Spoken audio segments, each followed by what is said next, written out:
ಬಂಟ್ವಾಳದ ಯುವಕ ಅಬ್ದುಲ್ ರೆಹಮಾನ್ ಹತ್ಯೆಯನ್ನು ಖಂಡಿಸಿ ಮಂಗಳೂರಿನ ಬಂದರ್ನಲ್ಲಿ ವ್ಯಾಪಾರ ವಹಿವಾಟನ್ನು ಬಂದ್ ಮಾಡಿ ವರ್ತಕರು ಆಕ್ರೋಶ ಹೊರಹಾಕಿದ್ದಾರೆ.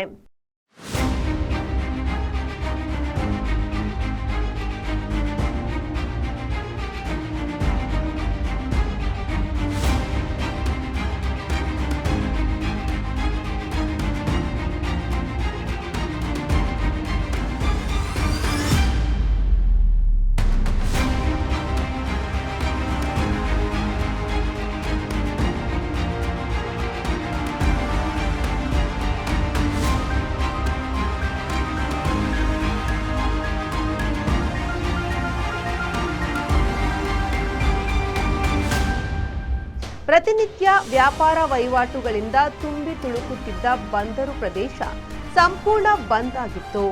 ತಮ್ಮ ವ್ಯಾಪಾರ ವಹಿವಾಟನ್ನು ಸ್ಥಗಿತಗೊಳಿಸಿ ಅಬ್ದುಲ್ ರೆಹಮಾನ್ ಹತ್ಯೆಗೆ ಆಕ್ರೋಶ ವ್ಯಕ್ತಪಡಿಸಿದ್ದಾರೆ.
ನಾಗೇಶ್ ಕಾವೂರು, ವಿ4 ನ್ಯೂಸ್, ಮಂಗಳೂರು.